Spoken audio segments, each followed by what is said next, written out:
And now let's talk about, let's talk to a young lady, Nsofwa Sampa. The other name is what? Petronella. Petronella, okay. Nsofwa Petronella Sampa. Petronella. or the other way around. But anyway, I listened to your interview on Hot FM with Honey, you know, and Honey I met recently actually at some event, some bodybuilding, no, some fitness event, and it's the first time I was seeing her, so I went up to her and I told her she's a very good DJ because I listened to her and I think she does a great job. So when I heard her, and we exchanged numbers, so when I heard you that day, I said, oh, this is Honey. So I sent a text and told her, look, I'm really loving that interview, very inspiring. I would love to talk to that lady. And the lady happened to be you, so, you know, we just met, you know, today when you came through. And you look like you sound. Yeah, you know, the people like that, like when you meet them at times, some people are taken aback. And then some people are like, yeah, just for some reason, this is what I thought you'd look like. You're one of those, you know, where when I saw you, I'm like, yes, she's the one. Okay, so you are interesting because your story, I think, is very interesting. So tell us a bit about your school. Where did you go to school? Your grade 1. I started my nursery school at a school called TIC Nursery School then. Okay. Right now, there's even a secondary. I think there's even a university. Oh. Yeah. Where was that though? In Lusaka? Yeah, within Lusaka. I've done all my school in Lusaka. Oh yeah, Lusaka kind of babe.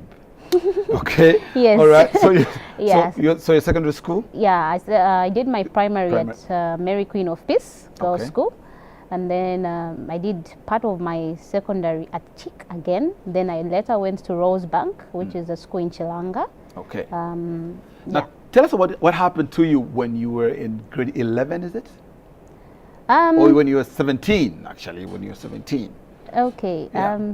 Something I haven't mentioned is I am blind. So I wasn't born blind because I think even from the schools I've mentioned, there are no blind people there. So I lost my sight when I was 17 on the 25th of November, 2009. I had meningitis and the doctors said it was because my optic nerves collapsed. So yeah, that's what led to the loss of my sight. And I also became partially deaf on my right ear during the same period. Okay. Now let's talk about that because, you know, meningitis, first of all, is a very dangerous disease.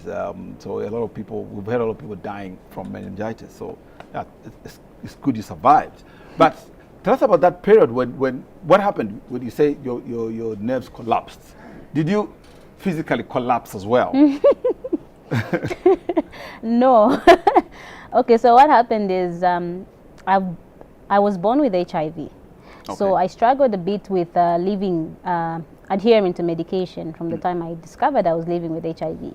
So it was a challenge taking medicine every day because this was a period when I never used to take medicine, and then now I'm taking medicine. And I used to live amongst my fellow young cousins, and they were not taking medicine. So I used to wonder why I was the only one and why the emphasis on me taking medicine at this time. And so I had challenges adhering and even just accepting that I was living with HIV. So when I went into boarding, that was even worse because some of my friends found out that I was on ART, and it was a bit hard on my part because adjusting to hanging out with friends and also just getting along with people. Wasn't there a bit of stigma as well, though, when I think the most stigma I experienced was within myself because I think the understanding, because for me at that point, HIV to me was related to sex. Yeah. So for me, I took it like, okay, I'm only 13, 14 that time. So I don't have a boyfriend or anything like that. So how did I get it? So there were all those young baby questions that were in my head that I was wondering what was going on in me. And during that period, I remember there was a point when I can't remember very well, but I remember that one of my friends found out about the medicine, and I got to a point where I had to throw it away, and I never took my medicine for 3 months. Wow. Which led to me now getting more ill because I started getting sick now. Then I had TB. So Rosebank was a boarding school. So I moved out of boarding school and went into a day school so that I could be monitored by my aunt and uncle. So at that point, because the medicine I was taking then, I became resistant.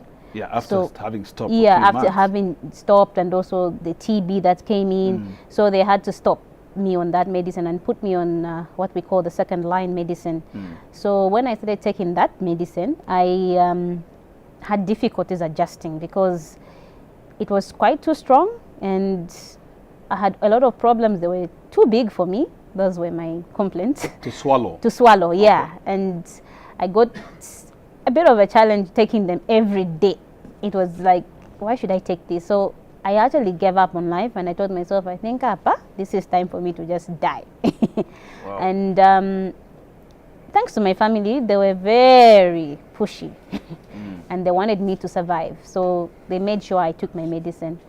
And during that same period, I think that's the time I had the meningitis, because what happened is I collapsed. I was about to go to school. I was heading to school actually, because I was in my uniform. So then they rushed me to the hospital. Whilst I was I just remember, the next thing I remember is that I was in ICU and then being told I'm in hospital. And I started that was in September 2009. I started treatment in October, and in November on the 25th I lost my sight. Okay. Was it gradual? Did you notice that something's happening to my eyes? No, it's not like it started going like every day. It just suddenly went for me. Yeah, I could feel it that, okay, that was because my hearing was not good at that point, because I think when I collapsed, I think I hit my head too much, so I think I damaged my hearing. So for my sight, what I remember is I slowly started seeing it go, but it didn't take a week, or it left in a day. Left in a day? Yeah, like it just went. I just remember today I can't see, like, because I remember talking to one of my aunties, and I remember saying, can you open the curtains, because it looks dark, is there an eclipse here or something like that, because it just went black. And to them, they didn't see they found it strange because they could see me and I couldn't. Yeah, so I panicked and I started screaming, and it was it was strange, because this person here I'm seeing, and then the next thing I can't. So yeah, it was scary on my part. Well, I think it's very scary, really. I think it can be very scary. So did they tell you you'll probably be able to see? The doctors came in. What did they tell you? My optic nerves have collapsed, so chances of me restoring my sight are quite slim. Yeah, but I'm just saying, when immediately they came, did you get those assurances that, oh, don't okay, worry? From what I heard, I think my family knew before that this was going to happen. I think my doctor warned them, because I started having like serious headaches, and I started complaining about pain, and then when they actually started checking and seeing what was going on, then they discovered, I think, there was a chance that I was going to lose my sight. So the family knew, but I'm sure they didn't also know how to tell me or how to come and talk to me about it. But yeah, because I remember the day I lost my sight, my aunt that I was living with wasn't even here. She was here, but she wasn't with me. So like when she came, I was telling her I couldn't see, and then she was we were all depressed about it, especially my cousins. They didn't understand what happened. It was hard for them to understand that I was getting blind, and how to adjust from somebody who was seeing to somebody who is now blind, like how to talk to me, what to say to me. They were quite conscious on what to say to me or how to hang out with me. It became a bit heavy on the family. Yeah. Okay, now, I think that, for me, I'll tell you one thing about me, and I'll be thinking I'm sharing this with a lot of the population out there. One of my biggest how would I put it, fears is actually to lose my sight. You know, I think I'm good with losing my limbs. I'm good with losing speech, you know, smell, whatever else. but I'm like, please don't touch my eyes. Because I can't imagine not being, for lack of a better word, being in the dark. Because you're not seeing anything. It's like you're saying, the curtains have been drawn, you know. So I'm really thinking must have been quite the struggle there. So at times, because meningitis is with us, there are some people right now who might be suffering from it. There are some people right now who are being told that, you know what, you could go blind. Slowly they're losing their sight. So I want them to hear it from you. Did you go through times when you felt, already there's a time you were telling us because of the ARV situation and your friends knowing you wanted to give up on life, you said maybe I should leave, I should die. Now when that happened, didn't that thought come back to say, so what am I living for? I think I dealt with my blindness quicker than with my HIV. I lost my sight in November. In December, I remember that year I spent Christmas in hospital. I used to talk to my aunt a lot and would pray. So I was looking at, okay, what next now? Because my aim was to go back to school. I wanted to really go back to school and finish, because I wanted to finish with my friends in 2010.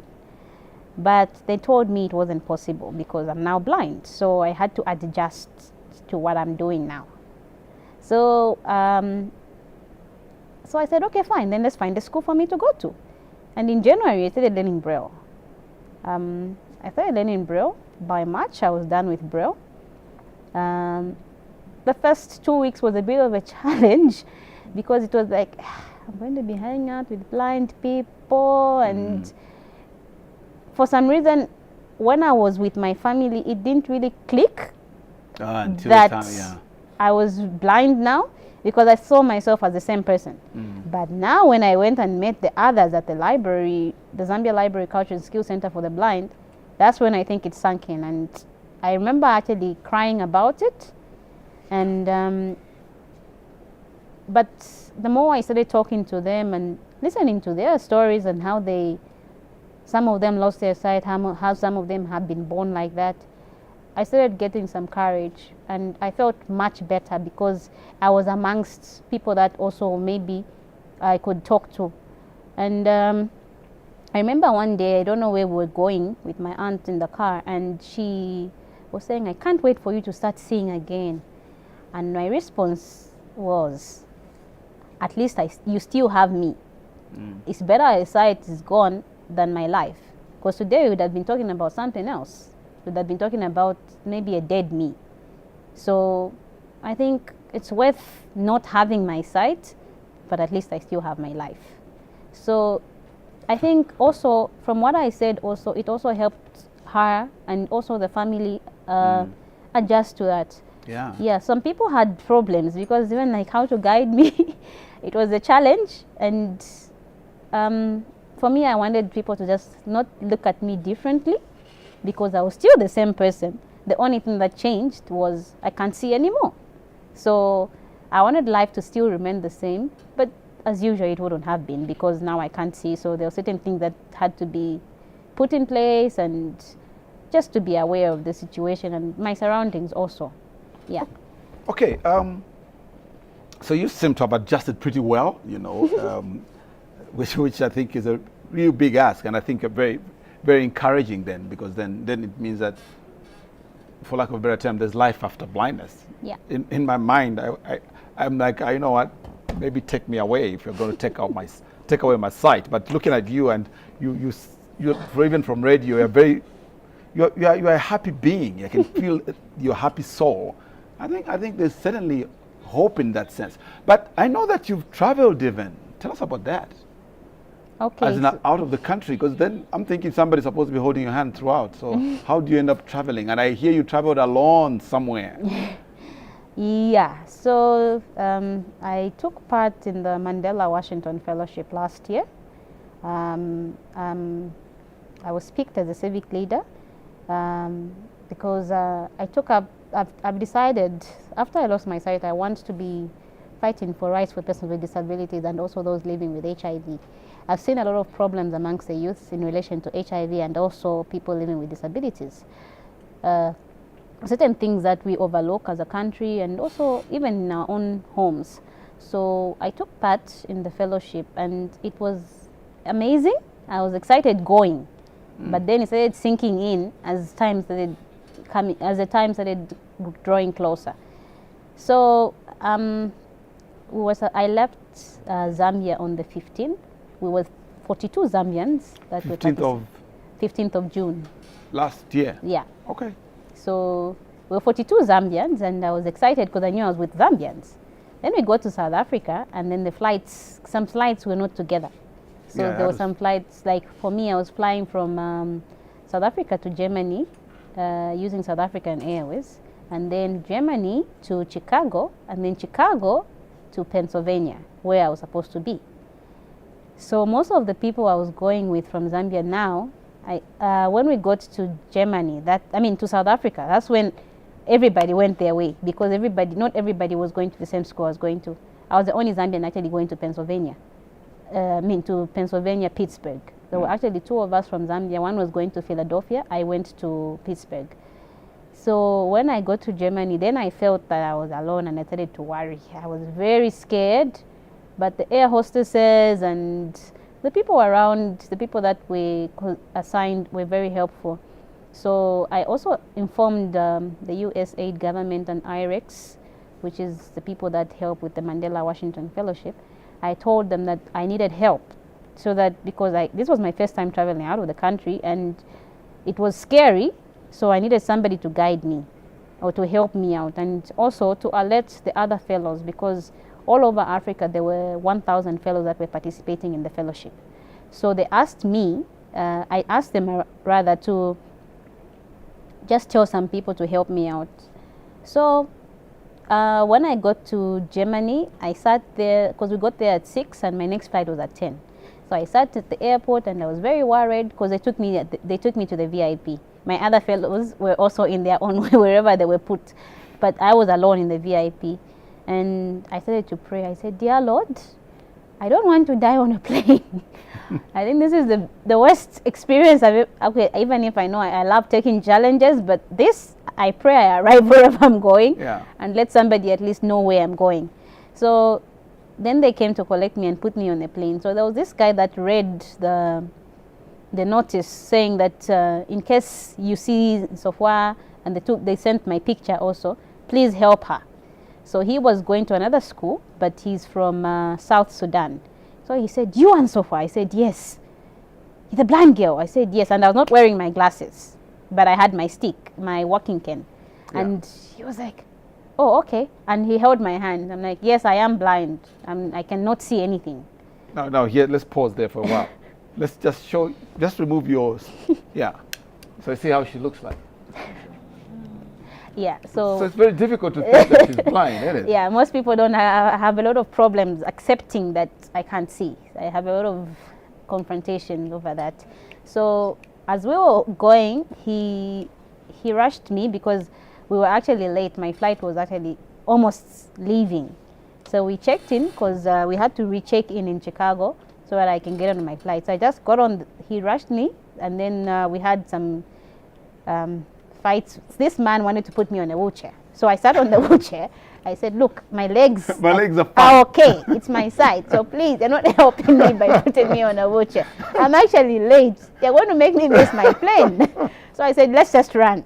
So he was like, "No, but this is protocol." I said, "Look, I think your boss will understand that my flight will be late. I think your protocol can hang for now. I'm better off getting on the flight." So I got on the flight. Just immediately I got there and the plane started off. I was like, "Ah." Yeah. And I got there and I sat. I used United Air, now getting into Pennsylvania. So I sat there and I was like, "Dear Lord, I hope there's somebody going to the same school in this plane." So the person I sat next, I think, noticed I was panicking and I was very nervous. I was breathing heavily, and he was like, "Where are you going?" I said, "I'm going to Pennsylvania, to Pittsburgh." "Oh, okay. Do you have a guide?" I said, "No." I said, "You know I'm blind?" And he said, "Yes. You have your walking cane." And I said, "Oh, okay." he was a white man. So I said, okay. Then he was like, no, don't worry, I'll help you out as you come out of the plane. I said, okay. So in the back, there were two of my friends from Zimbabwe who were also on the plane. And we didn't know each other. Like, we're all going to the same school, but we didn't know each other. But you can know, yeah. So when the plane landed, then they said, if we have any people with disabilities, let them be the last people to come out of the plane. So I sat there. And then he came, one of my friends, the same person, his name was Jeremiah. Jeremiah came and asked, hi, do you need any help to get out of the plane? I said, no, they'll help me out. Okay. Another one came. His name was Jasper. Jasper also came and also asked the same. I said, no, don't worry. So he said, the guy that was sitting next to me said, no, don't worry, I'll lead her out.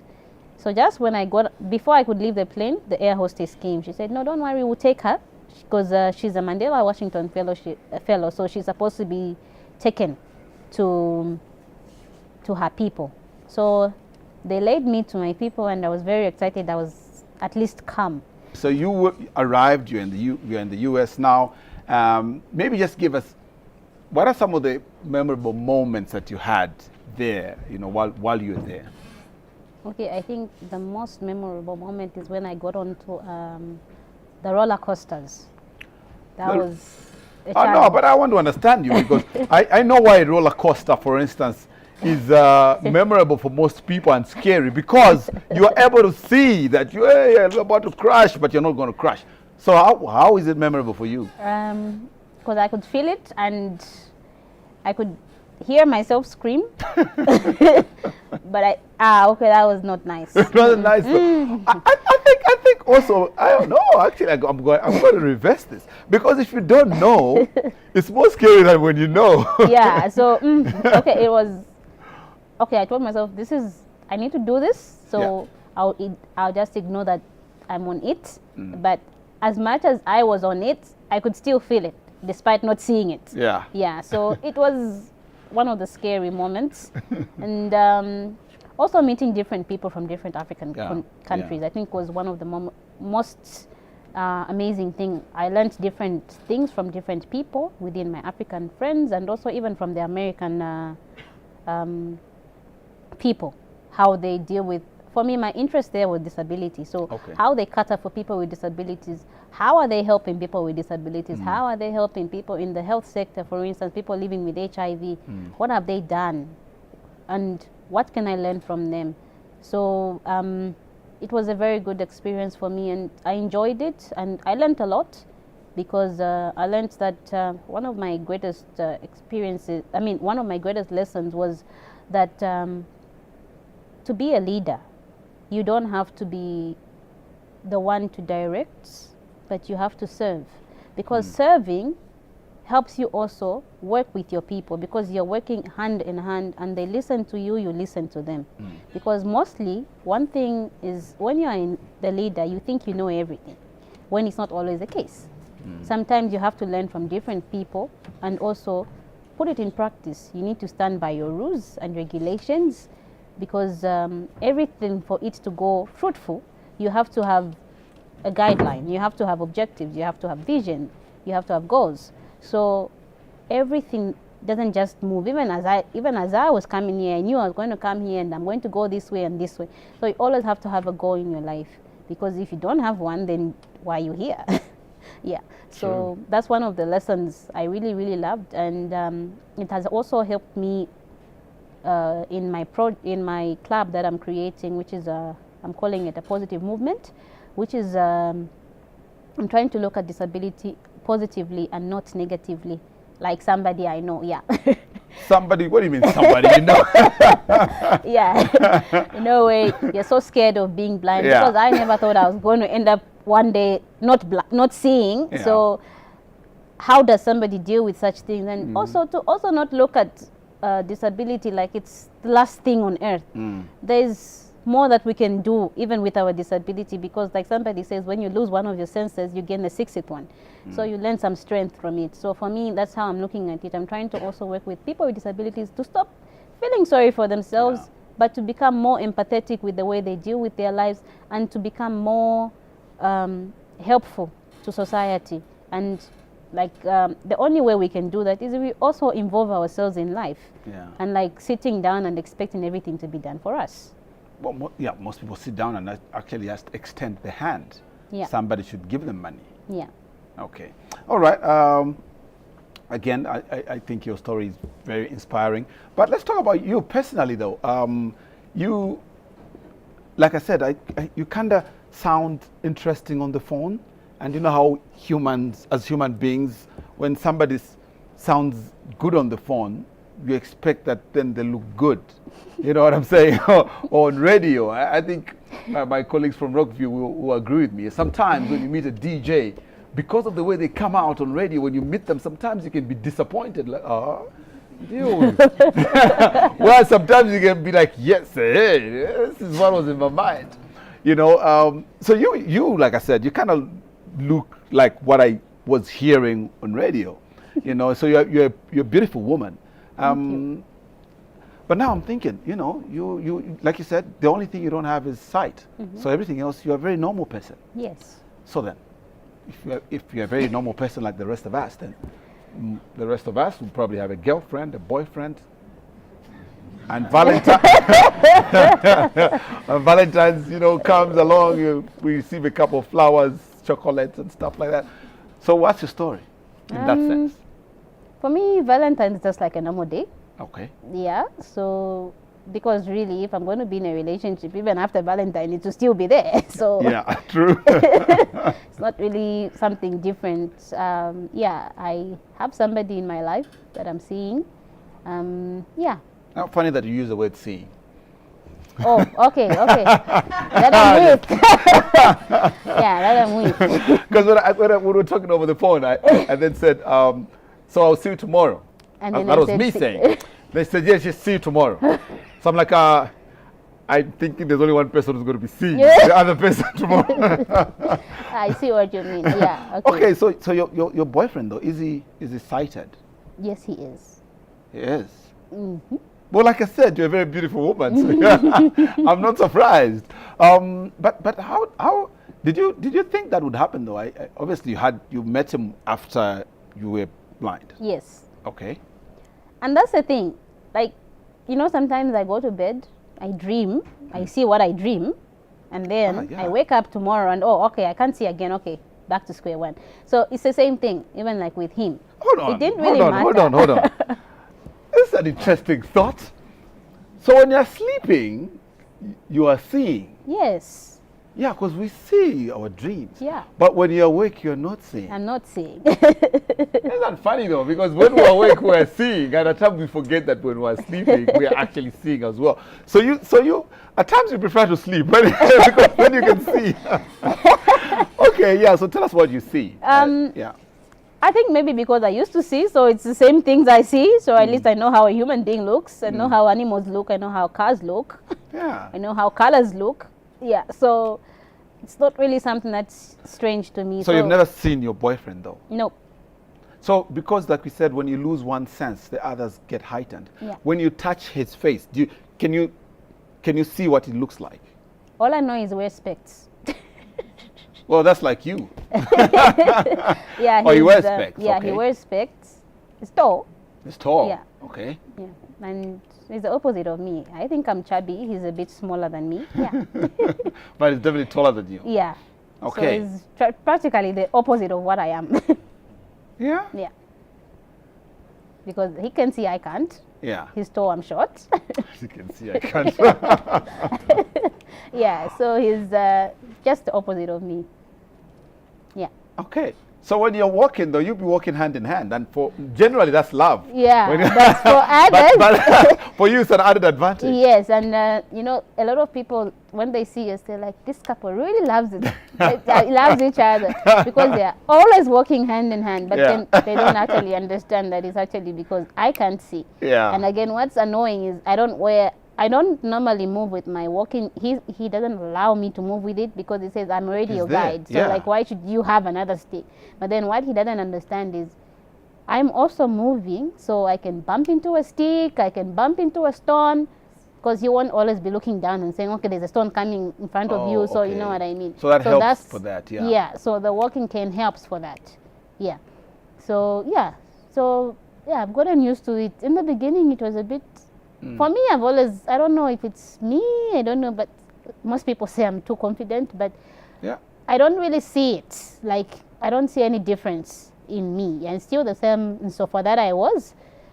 Maybe I've just grown now, and maybe I don't know how I look now, but yeah. You look beautiful, I can tell you that. Thank you.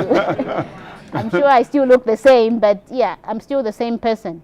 And my personality still stands the same. And for me, I love to interact with people. I'm a social person. I like to learn from people. I like to just to know more about what people think, because I also learn from them. And with my blindness, I've learned a lot on being dependent, and I kind of don't like that, because when I had my sight, I would stand up and go wherever I wanted to go, but now I have to depend on somebody. And my lovely country, Zambia, doesn't allow me. It's not user-friendly for me who is blind, because some of the roads are not helpful, and even people don't know how to approach a blind person. Because I remember there was a time I was walking on the road, and then I kind of hit somebody with my walking cane, and they're like, "Mami, I said, "No, Shilemi Mona." "Oh, sorry." So I said, "Okay, why are you apologizing? Like, what's the sorry for? Why are you sorry?" It's like, if you say sorry, is it going to change anything? So for me, I not to say that I don't appreciate to say sorry to me because I kind of hit you. I should be the one to say sorry, because I'm the one that hit you. Yeah, so I don't know why people apologize. But there was a story I heard, though, where you were seated, I don't know where you were, and you were supposedly looking at someone. Tell us about that. Oh, yeah. Yeah, so I was sitting at an eating place. I can't remember very well where. So somehow my eyes were locked at some man whom I don't know. Yeah. And the madam, the wife, came to me and said, "You've been staring at my husband for a long time." I said, "I'm sorry, ma'am, I can't see." "What do you mean?" I said, "No, I'm blind." So she was like, "Anyway, look the other way." So I said, "Oh, okay, I'll look this way." Maybe it'll change something. So I said... So I suspect she didn't believe you. No, she didn't. So when I stood up, when my aunt came to get me, she looked like, what's going on? Is she really blind? So instead of her apologizing, the same man came to apologize on her behalf. Wow. I think she was too shy to She was too embarrassed, accept. Yes. So I get such things because my lovely eyes don't look like they're blind. No, they don't. Yeah, and I don't know how they don't help. No. You know, because they just look fancy little shades you're wearing. You need to be wearing those like the PK type. Kind of. Then we will appreciate that, you know, you're blind like that. Yeah, but and that's the thing, because I think, you know, in those days, in the PK Chala days, in the Jesus days, blindness was perceived as more like a death sentence or something which was horrible. But now, blind people can live happily, and people with disabilities can learn, can get educated, and live happily, and even be independent, which is what I'm fighting for people here. My fellow disabled youths and people who are not disabled also to learn, because we need to start learning to be independent. And the only way we can do that is we ourselves, if we show people that we are independent, because it takes me to act and then the other to also act. It won't just start from, no, you force me to be independent because you're forcing me, I won't do it. But because I want, then the other also will say, okay, I need to help her or something like that. I mean, yeah, it will be easy like that. Unlike if I leave everything, because, you know, it has led to most people saying, no, without me, what if I die? What's going to happen to this person? But then, for how long will you give me fish? You need to teach me how to fish. Yeah. So, for me, that's my take. Okay. Yeah. Well, very, very inspiring story that you've given us there. You know that you're in yellow and black, though? Yeah. I'm in a yellow jacket and a black dress. And my shoes are blue and white. I know my things. So do you ask, but do you have preference for certain colors that you... My favorite colors are blue and purple. I'm starting to love red. I don't know why. Not because of Valentine's. Yeah, I'm starting to like it. I've always loved blue and purple. So, okay. Have you ever seen me? Yes. Oh. I have seen you on Smooth Talk. I was about to describe myself in No, a certain you. particular I know way. how Smooth IK looks. I was going to do a Denzel kind of thing for you. I know a number of people like from ZNBC how they look. Oh, yeah, okay. I know. Maybe just the new presenters. I know how Doreen McCanzo looks, Francis Ndovi. Those, yeah. Yeah, Okay. I know even what's her name? Patricia Ellis Pumulo? Yes. Yeah. I know The how colored, our yeah, white lady. I know how she Okay. looks. Yeah. Yeah, we call her that. Yeah. Okay, great. So I know how most people look, because like 2009. Yeah, then yeah. I know how most people look. I just don't know how my president looks. When you are president, though, well, he's tall. He's a very tall guy, very smart. Very smart in his blue suits. Yeah. Okay, all right. You know what? Seriously, I'll say one thing, though. At times, some people ask, for instance, how I managed to have this a show like this running for all these years. And I'll tell you one thing. One of the reasons I continue having shows like this is because I'm always looking forward to the next show, and I'm hoping on that next show I'll have an interview like the one I'm having here today, because this is the reason I do this show. If I can talk to people like you, it's not only for the benefit of the people, which is mainly what it is, but for me too. Yeah.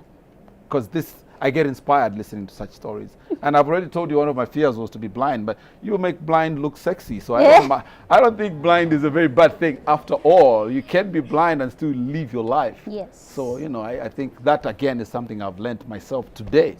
Yeah. So that's the reason I keep doing this show. So thank you very much for giving me that reason. Thank you for inviting me to Smooth Talk, and I would like to shout out to my colleagues. Please. Yeah. My friends, the disabled friends, whichever friend that I know, whoever loves me, my mother, my fathers, and my family, and new faces, new voices. Yeah. I think they're doing a very good job working with people with disabilities, and also other NGOs dealing with people with disabilities. I think it's up to us to do that change. So I think I've given you the challenge, Zambia. You need to do something for that person. You need to help that person. Yeah. Okay. Make them look like me.